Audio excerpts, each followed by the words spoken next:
Halo, assalamualaikum teman-teman dari Car Vlog. Apa kabar? Doain pasti pada sehat keluarga ya. Nah, ini karena lagi di bulan puasa teman-teman, gue jadi mau doain buat kalian yang berpuasa, semoga bisa lancar sampai saatnya buka nanti. Termasuk gue nih teman-teman, karena dari tadi lumayan juga kondisinya panas. Udah berasa ausnya, tapi tetap semangat buat kita hari ini review dan juga test drive sebuah Nissan Terra Facelift 2023. Jadi teman-teman, Nissan Terra itu udah ada di Indonesia dari tahun 2018. Udah sempat 3 tahun ada di sini sampai akhirnya discontinue. Ya, emang sayang banget teman-teman. Tapi di tahun 2022 kemarin, tepatnya di pameran Gias, Nissan akhirnya memunculkan Nissan Terra terbaru yang sudah facelift walaupun saat itu belum dijual. Tapi selang cuma sebentar aja, akhirnya di awal 2023 ini udah resmi masuk ke Indonesia Nissan Terra yang facelift atau yang terbaru. Kalau kita ngomongin spesifikasinya, fiturnya ada apa aja, kurang lebih mungkin teman-teman udah pada tahu juga ya. Jadi gua hari ini mungkin akan sekaligus juga untuk test drive, lebih pengen cari tahu untuk performanya gimana, termasuk sambil coba kita komparasi kecil-kecilan antara Terra kalau kita bandingkan secara datanya oleh Fortuner dan Pajero Sport gimana nih. Pertama, kita ngomongin dulu untuk eksterior ya teman-teman. Jadi menurut gua Nissan Terra ini kalau dibandingkan sama kompetitornya, menurut gua cukup balance. Di satu sisi dia tetap bisa memperlihatkan desain yang elegan, tapi satu sisi garis bodinya menurut gua keker banget ya, maco banget teman-teman. Jadi kalau misalnya dibandingin sama Pajero Sport atau Fortuner, dia modelnya nggak sebulet, nggak semanis Fortuner, tapi juga nggak sekotak dan nggak sefuturistik Pajero Sport. Jadi ya boleh dibilang di antara keduanya teman-teman, secara desainnya. Apa aja sebenarnya ngebedain antara yang udah facelift sama yang belum? Pertama adalah desain grillnya. Jadi desain grill V-Motion-nya sekarang lebih lebar teman-teman. Dan emang kelihatan lebih elegan dibandingkan yang pre-facelift-nya. Lampunya sekarang juga modelnya udah beda. Dia menggunakan teknologi Quad LED headlight, di mana dia ada 4 buah proyektor teman-teman. Desainnya sekarang ini kurang lebih juga mirip sama Nissan Patrol teman-teman. Nggak cuma grillnya aja jadi yang mirip, tapi juga headlightnya. Tapi kalau bagian bawahnya, baru ini cukup membedakan antara Nissan Patrol dengan Nissan Terra. Gue suka desain yang sekarang untuk bagian fog light-nya, termasuk garnishnya yang lebih tegak, lebih kaku, tapi justru lebih kelihatan sangarnya ya dibandingkan yang pre-facelift teman-teman. Sementara kalau kita ngomongin untuk bagian yang sampingnya, kurang lebih nggak ada yang beda teman-teman. Paling desain untuk fin-nya aja yang berbeda. Terus untuk velgnya juga sekarang desainnya beda teman-teman. Walaupun modelnya sama-sama two-tone. Sementara di bagian belakang itu yang berbeda pada stop lamp dan juga garnishnya teman-teman.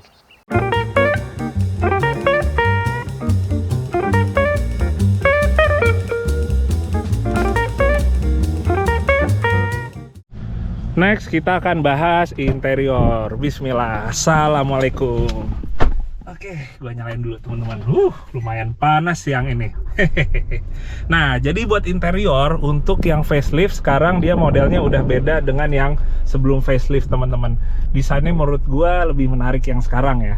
Lebih retro modern, dan dengan aksen ada warna merah atinya gini.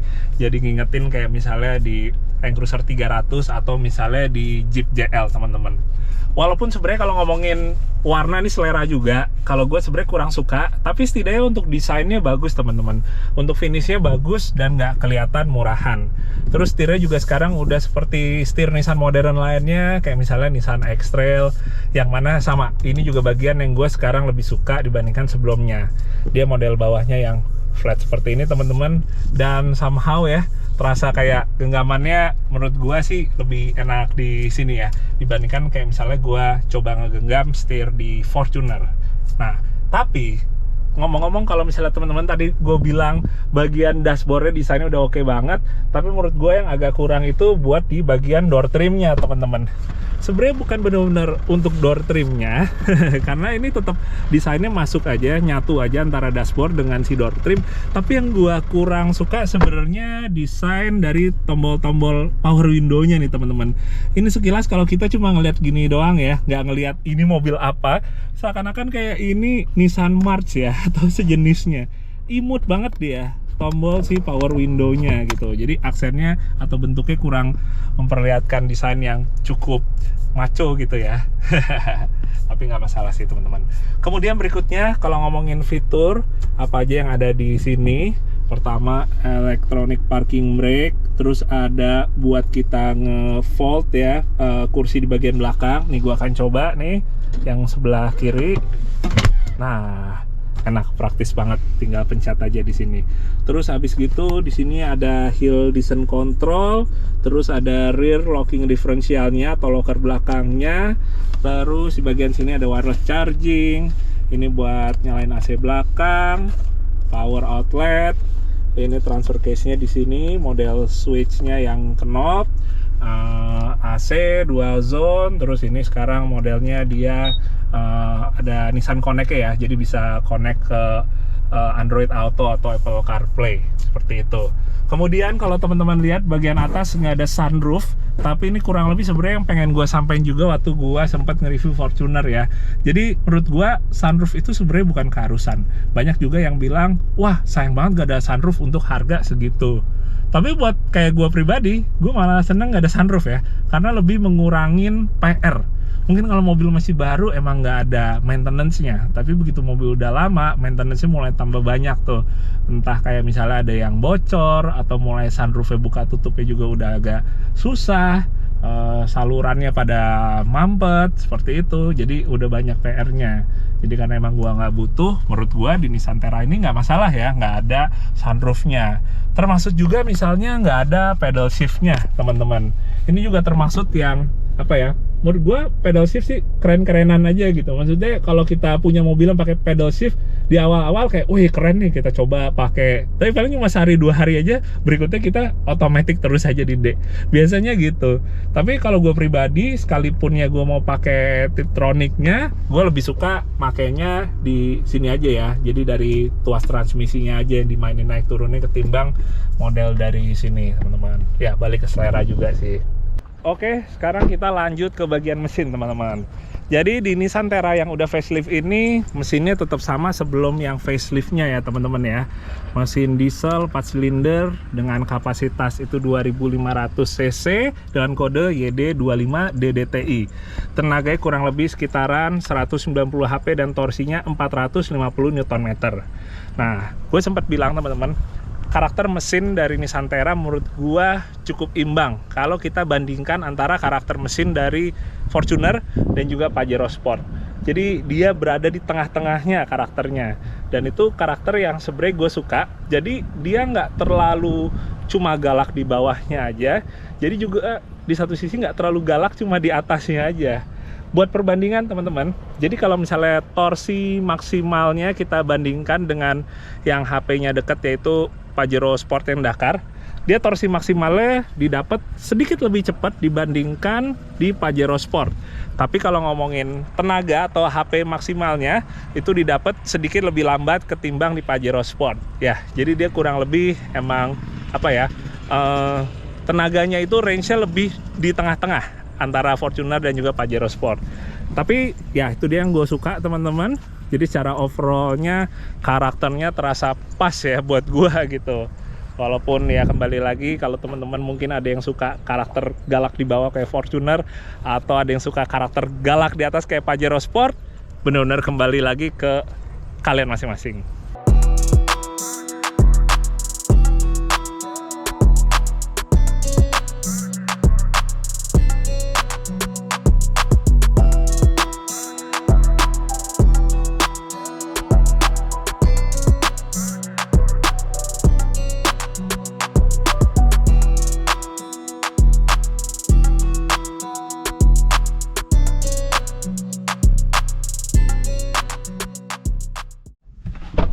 Oke, teman-teman. Ini kita sekarang akan bahas bagian kayak kaki. Ini jadi sekarang gua naikin dulu teman-teman bagian depannya ke gundukan persis yang ban kanan, karena gua akan coba ngebikin mobil ini travel. Ya, travel tuh bahasa di off-road ya. Kalau kita coba bikin artikulasinya itu bermain teman-teman. Jadi dibikin travelnya turun, maksudnya dibikin artikulasinya itu dia molor atau turun di satu bagian, sementara di bagian yang sebelahnya itu artikulasinya naik. Nah, atau masuk ke dalam sini. Nah, jadi gue pengen ngebahas dulu buat suspensi atau kaki-kaki di bagian depan teman-teman. Jadi untuk yang bagian depan itu dia modelnya pakai double wishbone. Sama seperti di Pajero Sport, di Fortuner, Everest, dia modelnya double wishbone. Ini dia teman-teman. Sorry kalau misalnya agak gelap misalnya. Yang ngebedain ini yang bagian upper arm atau arm atasnya dia posisinya cukup tinggi ketimbang yang ada di Triton atau Hilux. Modelnya, sorry kalau misalnya di SUV kayak di Fortuner atau Pajero Sport ya. Nah, jadi dia modelnya itu yang tinggi seperti ini, lebih miripnya ke Everest. Kadang-kadang bingung, tunggu, Everest apa Ranger ya? Oh ya, kita lagi ngomong SUV. Jadi Everest dengan posisi yang boleh dibilang upper armnya tinggi seperti ini teman-teman. Tuh, bahkan lebih tinggi dari posisi ban. Menurut gue ini jadi salah satu hal yang ngebikin kaki-kaki bagian depan tuh lebih tangguh ya. Megangnya tuh lebih bisa silahnya kuat gitu dibandingkan kalau misalnya jarak antara bawah sama atasnya terlalu pendek. Sementara buat bagian belakang ini menggunakan solid axle dengan 5-link atau multi-link bahasa lainnya teman-teman. Jadi kalau yang dimaksud dengan 5-link itu dia ada 5 link arm atau ada 5 batang yang mengikat gardan. Ini dari sisi kanan, pertama ini 1, habis itu nih yang arm atas 2, habis gitu sama yang di sisi kirinya 3, 4, sama satu lagi lateral arm atau penhard. Ini yang posisinya melintangin ini teman-teman. Itu yang kelima, sorry. Dan kalau gue bandingkan dengan beberapa kompetitor misalnya kayak Pajero Sport. Pajero Sport tuh armnya itu modelnya dia menggunakan radius arm. Jadi dia nggak ada arm atas, cuma arm bawah gini. Nah, kelebihannya apa kalau kayak gitu? Memang dia untuk kecepatan tinggi itu dia lebih stabil dibandingkan modelnya yang multi-link.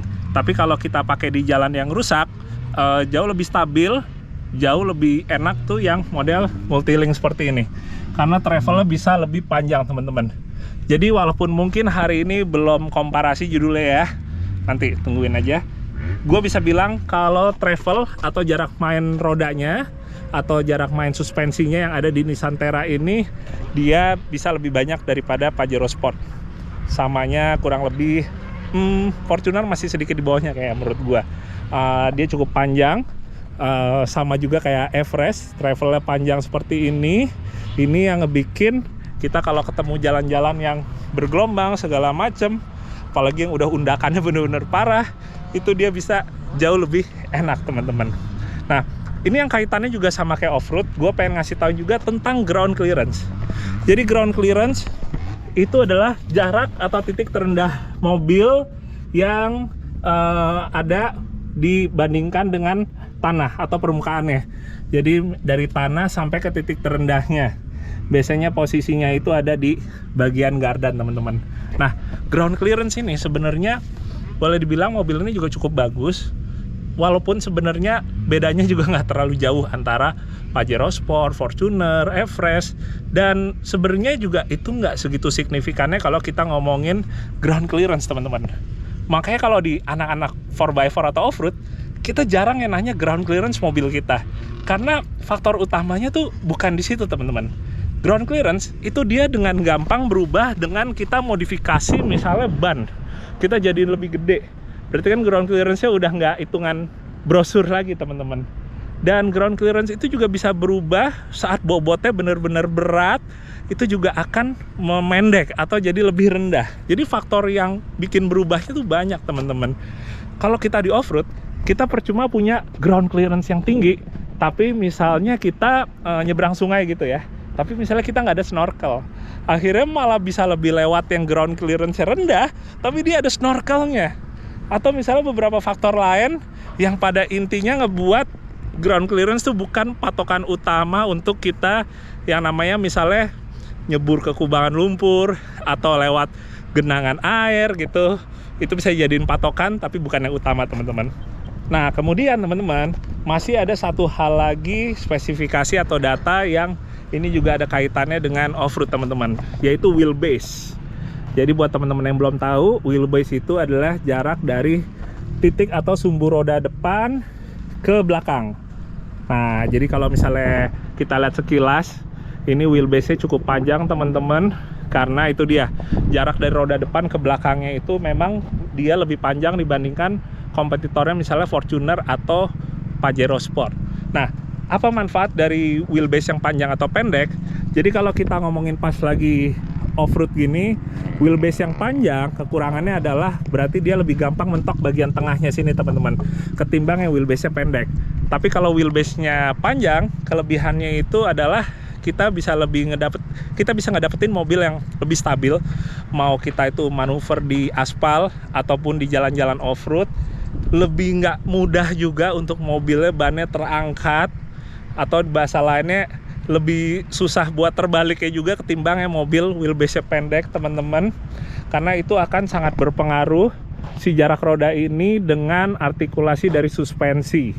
Dan kalau di Nissan Terra ini dia wheelbase itu 2850 mili, persis kayak Land Cruiser, wheelbase yang diandalkan oleh Land Cruiser. Sementara kalau Fortuner 10 cm lebih pendek, kalau Pajero Sport 5 cm lebih pendek. Jadi hitungannya kalau misalnya Fortuner dia 10 cm lebih ke depan sini, yang ngebikin stabilitasnya itu nggak bisa sebagus di Nissan Terra ini teman-teman.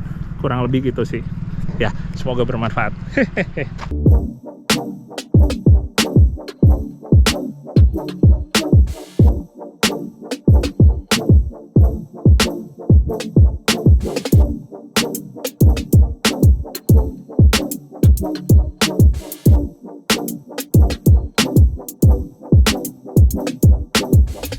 Ya, sekarang saatnya kita untuk test drive teman-teman.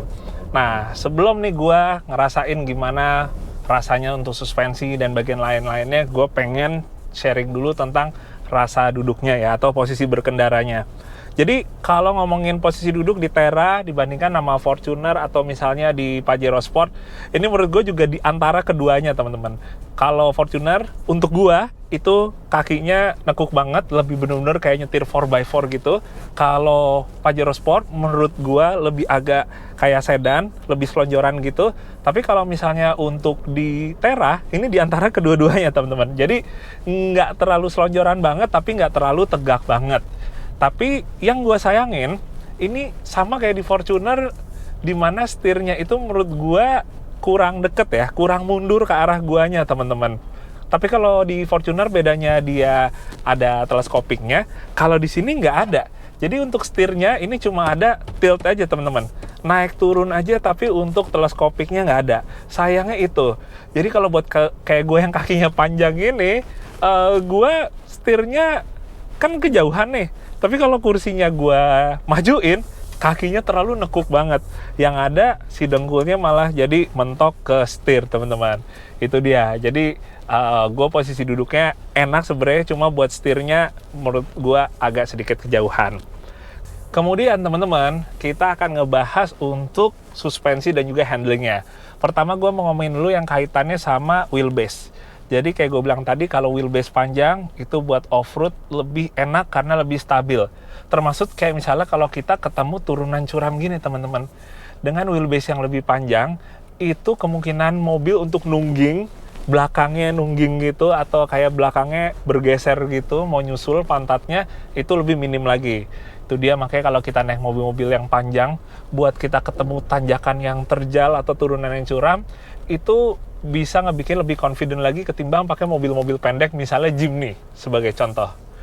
Nah, ini jadi posisinya kayak misalnya sekarang nih ya teman-teman ya. Ini gue ada di posisi yang udah bener-bener nukik banget. Kalau mobil yang wheelbase-nya pendek, dalam posisi kayak gini, terus kita udah mulai coba buat ngegas, itu ada kecenderungan si roda depannya mulai kayak ngangkat gitu. Tapi beda dengan mobil yang wheelbase-nya panjang. Jadi dengan mobil yang wheelbase-nya panjang gini, kita lahap ke atas dengan santai, itu traksi di roda depannya masih tetap bisa maksimal atau tetap bisa neken ketimbang yang wheelbase-nya pendek. Nah itu dia, jadi ada kelebihannya baik yang untuk turunan maupun untuk yang tanjakannya teman-teman. Kita coba lagi lewatin bagian yang sini. Ini turunannya sebenarnya nggak securam yang tadi teman-teman. Cuma setelah turun di sini, gue pengen miringin ke bagian sini. Nah, asik nih. Ini juga sama teman-teman. Berpengaruh juga kalau wheelbase yang pendek itu, kecenderungan untuk bannya mulai ngangkat akan lebih cepat ketimbang yang wheelbase-nya panjang. Nah, asik banget. Berikutnya kita lewat yang alur-alur gini. Ini yang paling berbicara adalah differential locker ya teman-teman, atau differential lock. Kita kadang-kadang ngomongnya locker. Kalau kita di Terra ini, walaupun misalnya gua nggak aktifin lockernya teman-teman, dia itu tetap terbantukan oleh brake LSD. Jadi kalau misalnya posisinya ada yang sampai kayak keangkat gitu ya si rodanya, pertama yang akan coba bantu buat dia ngasih traksi itu brake LSD. Jadi secara elektronik si mobil ini akan ngaplikasiin rem ke roda yang ngangkat, supaya roda yang nggak ngangkat itu traksinya akan lebih baik lagi. Tuh, jadi kayak tadi barusan gua ngelewatinnya nggak pakai sama sekali yang namanya differential lock. Nah kalau sekarang teman-teman, gue pengen nyoba lewat alur lagi tapi kita balik arahnya, alias menanjak nih sekarang. Tapi sama gua nggak pakai diff lock-nya teman-teman. Karena kalau pakai diff lock akan jauh lebih gampang dan udah pasti smooth ya. Jadi gue tetap pakai diff lock-nya itu off ya, atau kita bilangnya kadang-kadang open gardannya. Dengan kondisi kayak gini masih bisa nggak dia untuk lewat tanpa diff lock? Nah ini udah bagian yang agak-agak ngatung teman-teman, atau ngangkat. Oh, ternyata masih bisa. Gue pikir barusan bakal ada gejala kayak nggak maju karena rodanya ngambang. Ternyata tetap traksinya bisa maksimal teman-teman. Hehehe. Ya oke teman-teman, ini mungkin kita udah ada di penghujung video. Tapi sebelum kita tutup video ini, gue pengen satu kali lagi ngegas, tapi kita ke bagian yang lumpur sekarang. Ini hitung-hitung aja bonus buat teman-teman semua ya. Karena rasanya kalau kita udah pakai mobil 4x4, apalagi sebuah Nissan Terra gini, rasanya ada yang kurang kalau kita nggak coba ke bagian lumpur. Ya udah, kita langsung aja coba ngelibas ke bagian lumpur yang ada di depan sini. Gue udah pakai 4L dan gue udah masukin di vlog belakangnya teman-teman. Kita coba aja. Oke. Ada bagian dalamnya. Gue masih mainin setirnya. Ambil mainin gasnya. Asik banget. Karena kalau pakai 4L gini ya teman-teman ya, dia traction controlnya off teman-teman. Jadi kita bisa mainin throttle, kita bisa mainin gasnya. Dan kalau kayak gini emang kita harus bisa dapat putaran yang pas. Kalau terlalu tinggi putarannya overspin juga traksi nggak bagus. Kalau terlalu rendah juga nggak bagus. Jadi kita mesti mainin throttle-nya supaya pas traksinya. Oke. Sekarang gue balik arah, gue masuk ke yang bagian sini. Yang di samping danau. Oh, di sini aman. Nggak sedalam yang tadi, teman-teman. Oh, tapi pas beloknya ada bagian yang lumayan.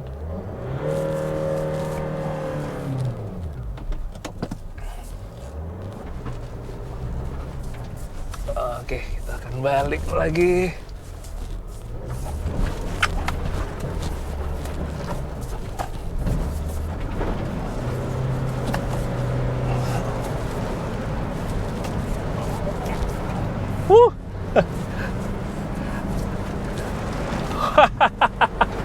Sampai benar-benar samping kanan kiri lumpur semua.